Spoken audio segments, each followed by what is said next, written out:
Ibu maaf, masih mute. Oh iya, terlalu semangat, sorry sorry. Oke, kita lanjutkan ya. Terima kasih. Oke, next. Ini untuk gambaran teman-teman, bisa memperkirakan ya, kalau kilobyte itu seperti apa sih, megabyte sebesar apa ya. Nah, gigabyte misalkan dia itu setara dengan banyaknya 314 gambar ya, dengan ukuran digital. Kalau terabyte ya setara dengan hard drive masa sekarang ya. Ada petabyte dan juga sampai ke yottabyte ya, ada 250 triliun DVD setelahnya. Oke. Nah, ini yang sedang hype sekarang ya, SSD. Apa itu SSD? Ada yang sudah pakai SSD atau masih pakai hard disk?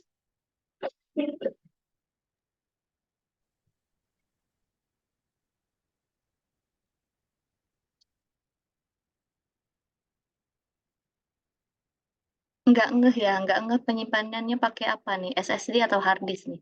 Nah, biasanya kalau SSD itu emang lebih kecil sih kapasitasnya dibandingkan hard disk ya atau HDD ya. Kalau nanti di deskripsi, nanti iseng deh setelah ini lihat laptop yang kalian mau tuh apa ya, minimal laptop ataupun laptop dulu deh yang bisa ke SSD.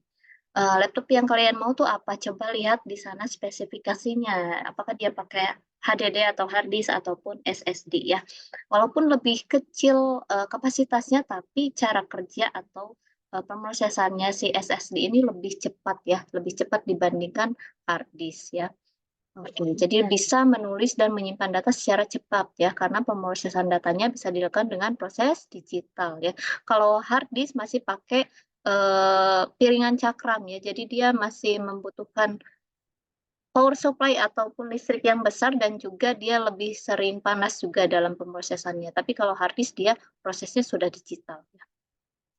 Oke, tidak kalah penting lainnya adalah power supply ya. Power supply ya daya atau memberikan daya atau sumber arus listrik pada komponen-komponen komputer ya. Ada misalkan satuannya itu watt ya. 300 watt sampai dengan 600 ya. Ini terus berkembang dengan perkembangan teknologi komputer. Oke, ini ada optical disk drive ya. Jadi untuk membaca inputnya dari CD atau DVD ya. Nah, biasanya pakai yang optical disk drive-nya kalau ada di CPU. Di CPU pasti ada optical disk drive-nya. Ya, terakhir ke alat penyimpanan. Tadi kita sudah ke input, output, alat pemrosesan, dan juga sekarang alat penyimpanan. Penyimpanannya di sini ya untuk menyimpan data ya, untuk menyimpan data dan juga informasi. Informasi apa saja? Misalkan kalau klik kiri itu untuk apa sih ya, itu juga disimpannya di sini kok, di alat penyimpanan atau storage. Ada RAM dan juga ada ROM. Kita akan tahu apa sih bedanya RAM dan juga ROM ya. Dan juga ada alat eh, penyimpanan yang eksternalnya, eksternal memori selain di internal memori ya. Di komputer ada internal dan juga bisa juga kita tambahkan eksternal memori. Untuk memori internal ada dua ya, ada RAM dan juga ROM-nya. Nah, kalau RAM ini dia random access memory ya, digunakan untuk menyimpan program dan juga data yang akan diproses oleh CPU ya. Nah, sedangkan kalau ROM namanya juga read only memory. Jadi hanya dapat dibaca saja dan tidak dapat diisi ya. Untuk membaca perintah-perintah, tidak untuk mengisi ya. Tapi kalau RAM dia bisa untuk menyimpan juga perintah-perintah tersebut atau program-program tersebut. Makanya kalau RAM-nya besar, kita kan bisa menyimpan atau menyimpan banyak program ya atau aplikasi di situ. Tapi kalau ROM itu hanya untuk kecepatan dia membaca instruksi, kecepatan dia membaca instruksi ya. Kalau eksternal tadi ya salah satunya adalah ini versi hard disk versi lama atau namanya disebutnya disket ini ya, floppy disk atau disket ya. Cuma 1,4 MB sini bisa memasukkan datanya. Kalau sekarang beda jauh lah dengan yang hard disk bisa lebih dari 1 tera ya. Kalau flash disk itu 16 GB-an ya. Di sini ada juga CD atau DVD ya, CDR dan CDRW. Kira-kira kalian tahu nggak bedanya CDR dan juga CDRW? Nah, nanti kayaknya akan sering juga nih berhubungan dengan kalian nge-burning data nih, burning data masukin ke CD. Apa bedanya CDR dan CDRW? Ada yang ngeh nggak sih kalau CD itu ada yang CDR aja dan juga ada yang CDRW? Siapa yang bisa membedakan?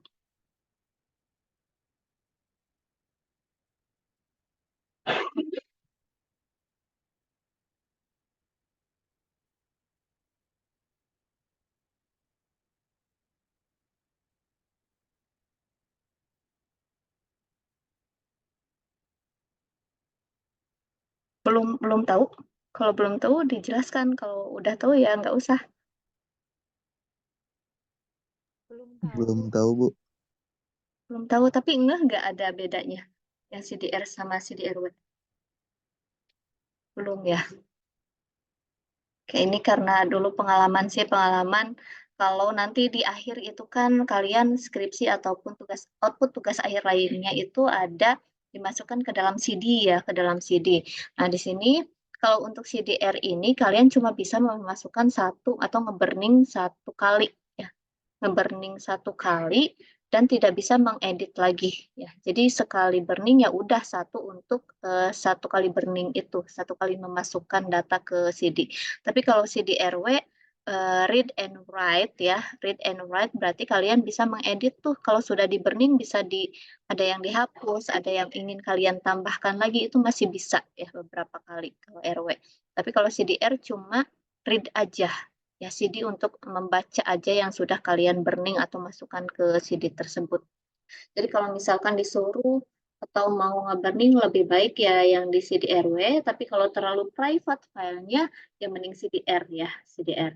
Jadi ada bedanya di antara kedua memori eksternal ini. Nah, ini adalah untuk alat pemrosesan sih, alat penyimpanan, sorry ya, ini alat penyimpanan, sorry ini salah. Oke, untuk alat penyimpanan, perbedaan antara hard disk dan SSD nanti harapannya kalian bisa menentukan mau yang apa sih, mau yang menggunakan hard disk atau SSD ya, HDD atau SSD. Oke, dari aspek kerjanya. Oke, aspek kerjanya tadi sudah sedikit dijelaskan ya, kalau hard disk itu pakai piringan cakram, tapi kalau SSD itu gunakan chip atau flash memory. Jadi kalau hard disk pakai sistemnya mekanik, sedangkan SSD sudah digital ya. Nah, sistem mekanik ini jadi yang membuat hard disk itu membaca file dalam satu gerakan piringan ya. Jadi lebih banyak memakai atau menggunakan daya di sana ya. Oke. Sedangkan kalau di digital, jadi dia itu dalam chip ya memprosesnya, proses datanya dengan chip. Jadi tidak ada jeda dalam pemrosesan datanya. Lebih cepat, makanya dia si SSD ini lebih cepat dalam memproses data. Ya, apa itu? Kalau dari aspek kecepatan proses data, SSD ya memiliki performa baca dan tulisnya itu 25 sampai 100 kali lipat lebih cepat dibandingkan HDD. Oke, jadi lebih cepat hard disk daripada yang SSD daripada yang HDD. Sorry. Kalau dari ketahanan, SSD lebih aman dari guncangan yang bisa menyebabkan kerusakan komponen dan juga data. Tapi kalau hard disk lebih rawan mengalami kerusakan komponennya ya. Karena hard disk itu masih tersebarnya di data hard disknya masih tersebar di piringan cakramnya. Dari konsumsi energi, kalau energi tentu yang SSD ini tidak perlu operasi mekanik, artinya pemrosesan datanya tidak membutuhkan banyak daya listrik. Kalau yang HDD ya, dia membutuhkan banyak daya listrik, ya lebih boros daripada yang SSD. Kalau dari kapasitas, kapasitas masih menang di HDD ya, menang di HDD. Kalau SSD ya paling berapa sih? 256 GB ya. Bisa sih bisa di-upgrade, cuma nanti akan pengaruh juga ke kapasitas, tergantung berapa sih RAM yang kita gunakan di komputer itu ya. Nah, sedangkan kalau hard disk lebih besar dibanding SD ya, bisa sampai 2,1 ya terabyte. Kalau di laptop biasanya 1 tera ya. Batas usia dari kenyamanan ini banyak juga aspek-aspeknya ya. Sementara sih di antara kedua ini masih menang yang SSD, tapi kan tergantung ke kebutuhan kalian juga. Mau yang penyimpanannya besar atau mau yang kinerjanya cepat, itu kan tergantung dari kalian, tergantung kebutuhan si pengguna. Lanjut ke struktur dan juga fungsi komputer ya. Nah, dari yang kita jelaskan tadi, kita pelajari 4 tadi ya, input, proses, alat pemrosesan, output, dan juga alat penyimpanan, ternyata saling berhubungan satu yang lainnya. Saling berhubungan ya.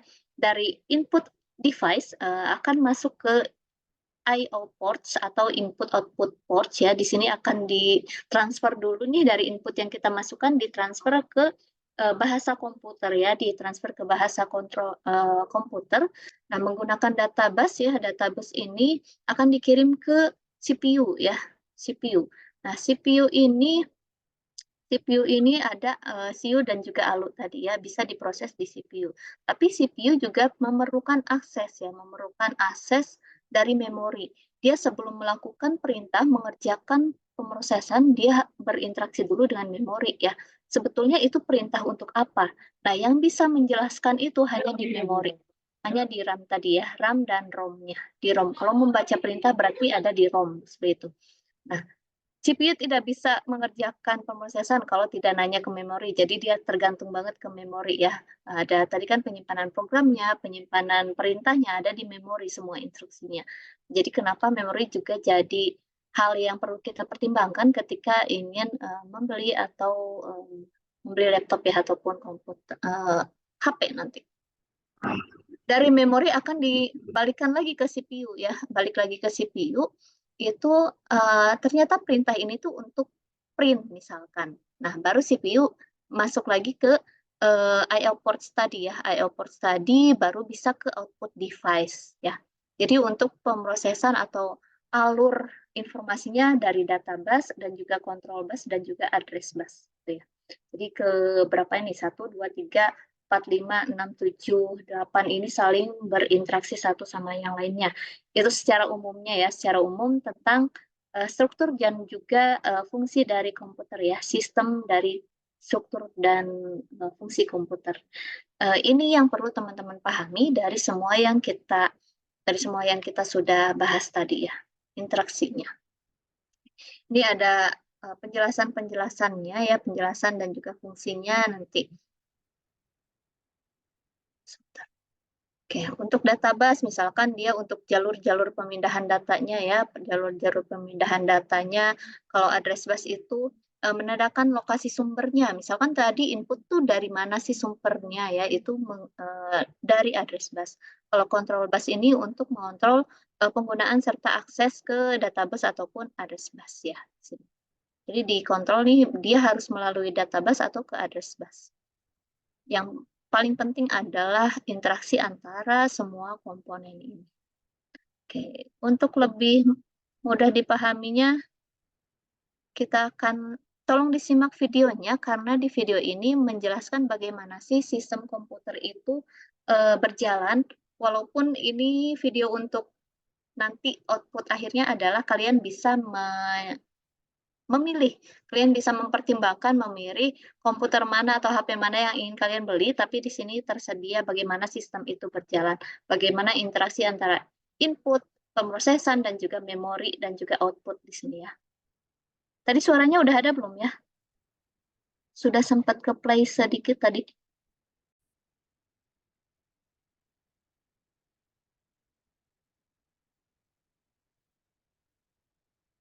Belum ya, kita coba cek sound dulu. Video ini akan menjelaskan tentang CPU. Ada suaranya nggak? Ada, Bu. Oh, udah aman. CPU, GPU, RAM, dan hard disk atau memori. Video ini akan menjelaskan tentang CPU, GPU, RAM, dan hard disk atau memori internal secara sederhana. Diharapkan setelah nonton video ini, sobat bisa terbantu untuk memutuskan harus beli komputer, laptop, atau handphone yang memiliki spesifikasi seperti apa. Yang pertama, apa itu CPU? Adalah singkatan dari Central Processing Unit. Orang kadang mengartikan CPU sebagai sebuah perangkat komputer secara keseluruhan, Tapi sebenarnya yang dimaksud dengan CPU hanyalah prosesornya saja. Hampir semua orang berpikir bahwa CPU itu adalah seperti otak. Sebenarnya pernyataan ini tidak salah tapi agak kurang tepat. Yang lebih tepat adalah CPU merupakan salah satu bagian dari otak. Otak manusia memiliki kemampuan untuk menyimpan memori, dan di komputer atau di handphone ini tugasnya dilakukan oleh hard disk dan juga RAM. Oleh karena itu saya juga bisa mengatakan bahwa hard disk atau RAM itu adalah bagian dari otak juga. Untuk beda hard disk dan RAM akan dijelaskan nanti. Berikut gambar sederhana untuk menjelaskan kinerja CPU di komputer atau handphone secara keseluruhan. Misalnya kamu lagi mau print atau mencetak sebuah dokumen. Kamu klik tombol print atau cetak menggunakan mouse.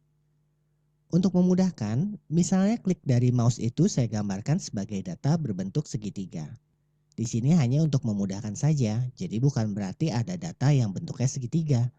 Karena bahasa yang dipahami oleh CPU adalah kode biner atau binary code, yaitu yang terdiri dari rangkaian angka 0 dan 1.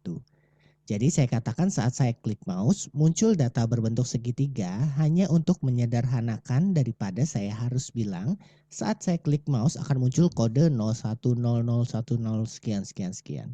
Nah, kita balik lagi. Data segitiga ini dikirimkan ke CPU. Si CPU tidak bisa langsung proses data ini. Dia butuh instruksi bagaimana cara prosesnya. Oleh karena itu, dia kirim pesan ke memori. Si CPU tanya, "Hei memori, data segitiga ini apaan sih?" Lalu karena memori menyimpan informasi, dalam hal ini di memori tersimpan driver dari mouse. Si memori bisa jawab ke CPU, "Data segitiga itu artinya adalah klik kiri dari mouse bro." Lalu dia kirim balik deh info dan instruksi tentang hal itu balik ke CPU. Oleh karena itu sangat penting untuk menginstal driver atau software dari hardware atau perangkat keras yang terhubung ke PC agar perangkat tersebut bisa bekerja dengan baik. Setiap informasi ini diberi label atau petunjuk yang dinamakan alamat memori atau memory address agar CPU mudah menemukan instruksi dan informasi yang diperlukan. Nah, tapi nggak berhenti di sini. CPU sekarang sudah tahu info tentang data segitiga. Tapi ternyata data yang masuk bukan hanya bentuk segitiga saja, tapi ada data bentuk kotak. Dia tanya lagi ke memori, "Data kotak itu opo?" Si memori jawab, "Data kotak itu adalah tombol print." Dan ternyata bukan hanya segitiga dan kotak saja, tapi ada data silang dan bulat dan lain-lain. Jadi, kerjanya prosesor adalah menerima input data dari perangkat keras, misalnya mouse, keyboard, atau kalau di handphone itu dari sensor touchscreen di layar. Lalu setelah terima data itu, CPU akan mengambil informasi dari memori, lalu mengkalkulasi dan memprosesnya, ya seperti namanya prosesor memproses. Dan setelah itu akan mengirimkan perintah atau instruksi ke perangkat-perangkat lain di komputer atau di handphone. Jadi misalnya dalam contoh tadi, CPU sudah dapat info dari memori apa itu data kotak, segitiga, bulat, silang, dan lain-lain. Data-data tersebut diproses di CPU, lalu setelah diproses, data itu dikirimkan ke perangkat komputer lainnya. Misalnya data yang tadi sudah diproses dikirim ke perangkat printer. Proses ini berlangsung sangat banyak dan sangat cepat. Instruksi yang diambil dan dijalankan di CPU itu mencapai miliaran instruksi per detik. Secara garis besar, ada dua parameter yang menandakan kualitas dari CPU. Yang pertama yaitu dari kecepatan atau clock speed-nya. Dan yang kedua dari memiliki berapa inti atau core. Tentu sebenarnya tidak sesederhana ini karena banyak faktor lainnya. Kecepatan CPU dinyatakan dalam satuan gigahertz, sedangkan banyaknya inti CPU biasanya disebutkan. Misalnya 2 inti disebut dual core, 4 inti disebut quad core, 8 inti disebut octa core, dan sebagainya. Semakin tinggi clock speed atau kecepatan CPU, maka semakin cepat pula kemampuannya dalam memproses setiap data dan instruksi yang masuk. Dan juga semakin banyak inti dari prosesor, maka semakin efisien dalam pemrosesannya. Analoginya, misalnya kamu punya PR atau tugas sekolah, maka akan lebih cepat selesai kalau yang ngerjain 4 orang dibandingkan cuma 2 orang. Jadi CPU quad core akan lebih cepat dari dual core. Misalnya saya adalah sebuah CPU, lalu dapat perintah untuk membentuk huruf V dari bulatan ini. Jika performa CPU saya bagus, maka saat ada perintah tersebut, saya langsung kerjakan, ambil informasi dan instruksi dari memori, lalu menyelesaikan tugas tersebut dengan cepat. Tapi, Kalau CPU saya lemot, maka saat ada perintah itu akan tetap dikerjakan, tapi selesainya lama. Dan lebih parah lagi, jika perintah atau informasi yang masuk itu jumlahnya sangat banyak, misalnya setelah bentuk huruf V, kamu harus bentuk huruf A, B, C, D, E, F, sampai Z, maka saya sebagai CPU yang lemot akan kewalahan ketika mendapatkan banyak perintah tersebut. Hasilnya, saya jadi stres, bahkan bisa hang dan tidak bisa menyelesaikan pekerjaan itu.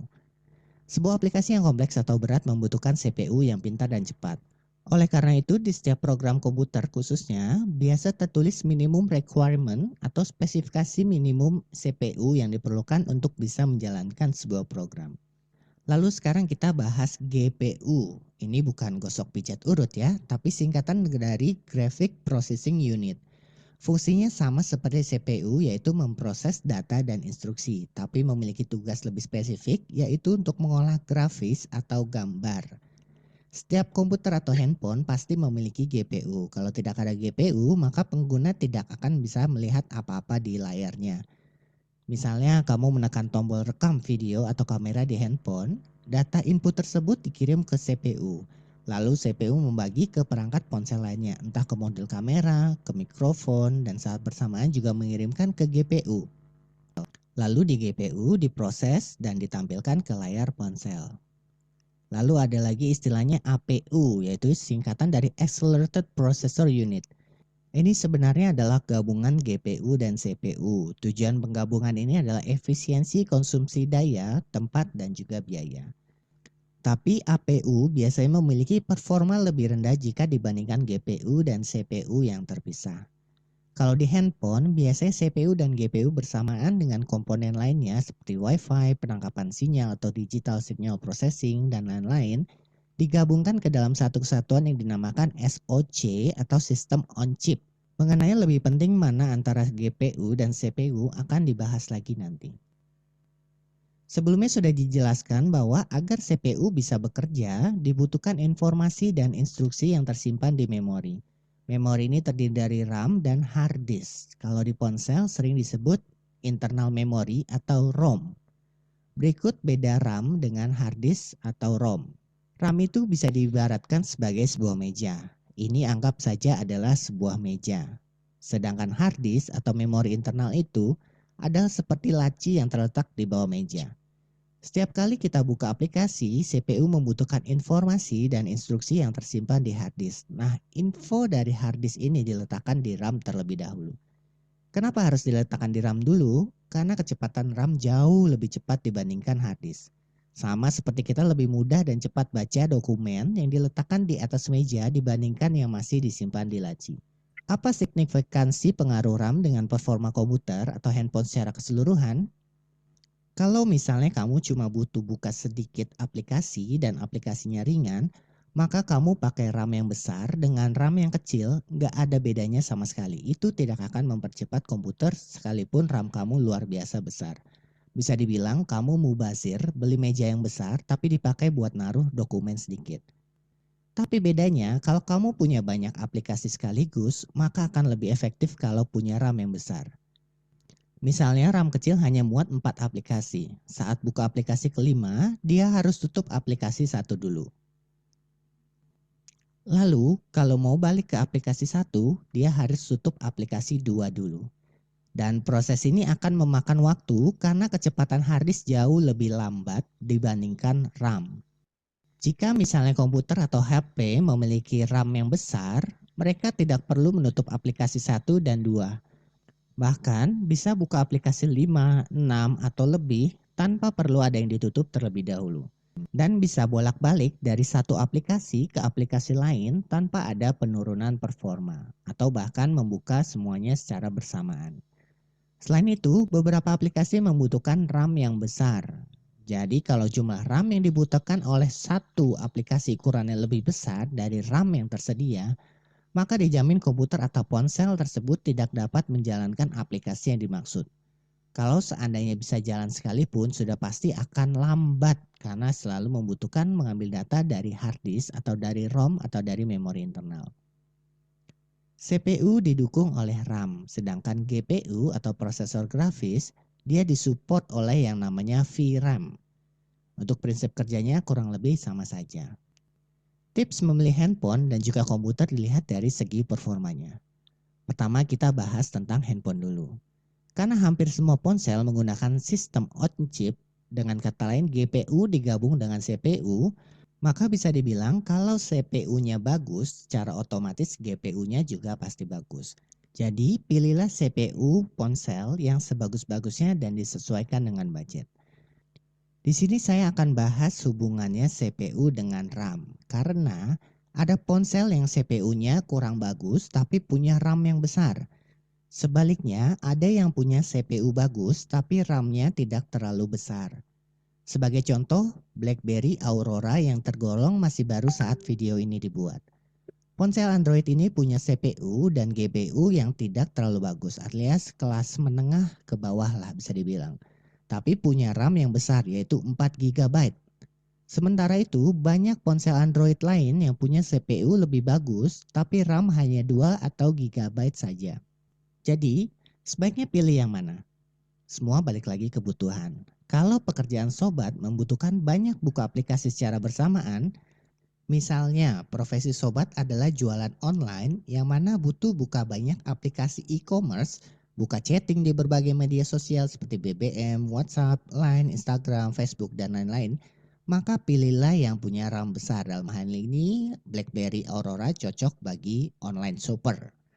Tapi kalau kamu gamer sejati dan saat main game itu kamu tidak terlalu peduli dengan aplikasi lainnya, misalnya kamu rela aplikasi lain nggak jalan, yang penting game jalan dengan lancar, maka sobat perlu pilih yang memiliki CPU dan GPU bagus dibandingkan yang punya RAM besar kalau kisaran harganya sama.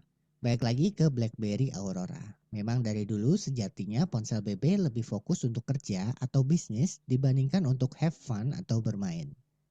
Lalu sekarang cara memilih laptop. Ada laptop yang memiliki CPU bagus tapi GPU biasa-biasa saja. Ada juga yang memiliki CPU biasa-biasa saja tapi memiliki GPU lumayan bagus. Jadi sebaiknya pilih yang mana? Balik lagi ke kebutuhan. Kalau sobat suka main game atau butuh pekerjaan yang berhubungan dengan gambar, misalnya desain grafis dan sebagainya, pilihlah laptop dengan GPU yang paling bagus yang bisa sobat beli. Sebaliknya, kalau sobat pergunakan laptop untuk kerja kantoran dan jarang menggunakan aplikasi game atau desain grafis, maka pilihlah laptop dengan CPU yang paling bagus. Sedangkan untuk RAM, pilihlah yang paling besar yang sobat bisa beli. Tapi kalau dihadapkan pada pilihan mau laptop dengan RAM besar,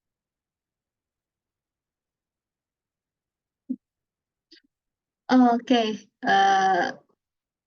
video lengkapnya ada di link YouTube ya. Jadi secara garis besar kan kalian sudah tahu ya, sudah tahu apa itu bedanya, terus pertimbangan-pertimbangannya apa sih yang bisa kalian jadikan sebuah pertimbangan untuk mengambil keputusan, nanti mau beli yang mana gitu ya.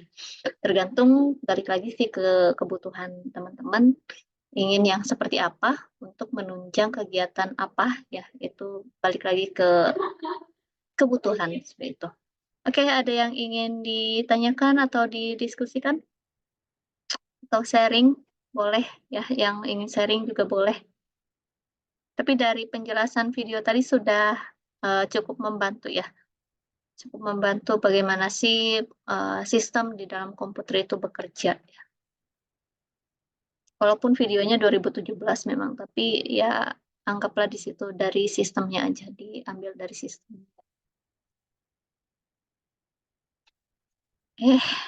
Mangga kalau ada yang ingin ditanyakan atau sudah cukup?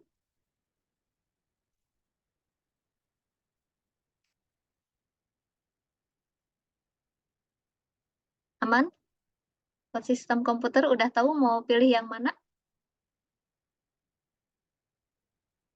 Oke, nanti coba ya setelah ini coba iseng-iseng cari laptop idamannya ya, cari laptop idamannya, coba lihat spesifikasinya. Kalau sekarang kan udah bisa sedikit membaca ya spesifikasi yang misalkan RAM-nya 8 GB tuh yang lebih bagus 8 GB apa 4 GB sih? Nah, sekarang kan udah agak tahu ya. Nanti misalkan prosesornya pakai yang Core i berapa ya, Core i berapa itu juga termasuk salah satu pertimbangan. Kalau lebih tinggi ya berarti dia lebih bagus ya, lebih bagus juga. Oke, jika tidak ada yang ingin ditanyakan atau didiskusikan, bisa kita cukupkan perkuliahan hari ini. Semoga teman-teman bisa paham ya, bisa paham dan juga tujuan perkuliahan hari ini tercapai ya. Jadi teman-teman sudah tahu bagaimana sih sistem komputer dan juga interaksinya antar tiap komponen komputer itu. Bukan hanya komputer, ini berlaku untuk di handphone juga ya. Oke, saya ingin sedikit menyampaikan tentang kutipan atau quotes ya, quotes of the day. Jadi petunjuk itu tidak bisa dicapai kecuali oleh pengetahuan ya, kecuali oleh pengetahuan dan arah tujuan yang benar tidak akan bisa dituju kecuali dengan kesabaran. Jadi kita harus banyak-banyak cari gali informasi, cari pengetahuan kalau kita ingin dapat petunjuk ya. Kayak misalkan kalian kalau lagi penasaran sama seseorang nih kan, pasti dicari ya, pasti dicari, dikepo-kepoin. Nah, begitupun dengan ilmu pengetahuan, kalian harus lebih kepo juga ke dalam ke ilmu pengetahuan ya. Oke, biasanya kalau diarahkan ke arah-arah masalah pribadi itu lebih nyangkut. Oke. Ya, jadi sabar dan juga harus banyak belajar. Oke, teman-teman semuanya, terima kasih atas perhatian dan juga kontribusinya kita belajar hari ini. Semoga tujuan perkuliahan kita hari ini tercapai dan mendapat manfaat ya. Selamat beraktivitas kembali, selamat melaksanakan ibadah puasa bagi yang menjalankan, dan semoga kita dapat tuntas puasanya dan juga mendapatkan pahala puasanya tentunya. Bukan cuma dapat haus dan laparnya aja ya. Terima kasih teman-teman semuanya. Assalamualaikum warahmatullahi wabarakatuh.